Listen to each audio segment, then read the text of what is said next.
You're alive, but I'm feeling dead. This is the Aaron Zero show with another edition of today's noise and all the noise you don't want to hear. So, what is the latest noise? The Indian passport is only a travel document, according to the government, which has brought about a big debate in India because, first of all, the Aadhaar card was not a proof of anything except your proof of your identity, even though it takes your biometrics and knows your address, etc. The PAN card only knows that you're paying the taxes. And the voter ID, best of all, is not proof of your citizenship. And I wonder why. Because only Indian citizens are supposed to vote in the elections. So that itself would be a proof of citizenship, in my opinion, the voter ID itself. But what has got people very riled up is that the Indian passport, which comes after a lot of verifications of data and your own personal details, and also has a police verification to boot. And the police could stop you. I mean, you could be a gangster or a criminal or something. And that is the final chip. And then you get your passport basically. So I would say that the Indian passport uh, does declare you to be a citizen of the country because in the passport itself it says Indian, you know.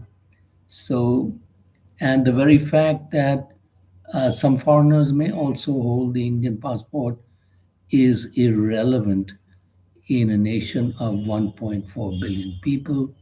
We're talking about Indian citizens, Indians who are born here, and they should automatically get their citizenship, especially Indians who are born here.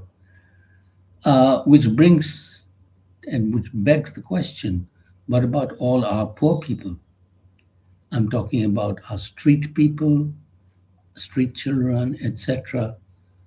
There should be a massive drive by authorities to find out whoever is born in India, they should be notified of their citizenship status. I'm talking of really poor people, people who are on the streets, people who are living in the slums. They should be targeted in a huge citizenship drive so that they could know of any other benefits that they could partake of and change their status in life, so to speak. And that's what it's all about. India's on the move, and the Amazon CEO Andy Jassy had a meeting with the Prime Minister Modi, and Amazon's investing another $13 billion in India, hopes to provide employment to about almost 4 million people in 4 or 5 years, and of course, is going to be making more fulfillment centers, data centers, etc., and hopes to export $80 billion worth of e commerce, which is quite amazing. And we should give all encouragement to Amazon and Amazon like ventures. And of course, it would also provide much more employment to small businesses, a bigger window, if you will, to small businesses, which is always good.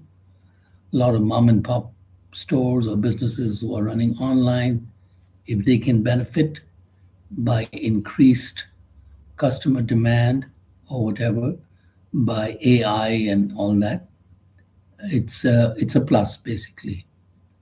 That's what I would say. So the future is looking very bright for India in the tech market, and apparently there's going to be about $95 billion worth of investment in India, also $15 billion from Google and some other places.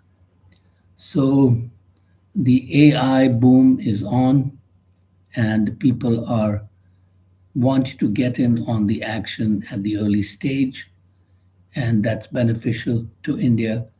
And we must provide them with the tools that they need, whether it be electric power, space, etc., whatever connections, so that they can launch their businesses or launch their platforms, launch their data centers, and get India on the run. That's what India needs. And the West Asia situation has been a damper, but now hopefully things will look up. And on that note, the Indian government has also released more liquid gas into the market for the commercial sector and has eased all the sanctions that were there during the West Asia war. So that is good news for all the commercial establishments that rely heavily on commercial gas. And of course, in other news, you have the world news.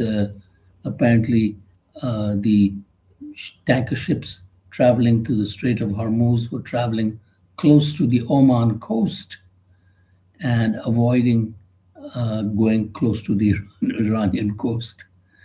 And so, in that way, some tankers made it out safely and some oil has gone out. Though, according to latest reports, Iran has fired upon a tanker. So, we have to see tomorrow what the result of that is, whether there's a US launch of missiles or something like that. And in the Ukraine situation, Ukraine has done very well for itself in launching attacks deep inside Russia and is receiving the first pledge of aid from the European Union. So it remains to be seen. While the European Union is warning of Russian provocations in the Baltic areas, possibly to test the Baltic states' preparedness and alertness there. And I wonder why, after a losing war of 4 to 5 years, so many people killed on both sides, really quite a useless war. The Russians should just leave and leave Crimea also, because the Ukrainians are targeting Crimea also, and they're succeeding with their drones and whatever that they have. All in all, not a good situation for peace. Peace is what we need, and peace brings a lot of progress. That is what we need. That is the need of the hour. All the demagogues and dictators need to take a holiday and disappear. And the poor people and ordinary people of the world have to get together and work on change the face of the earth. Thank you for watching.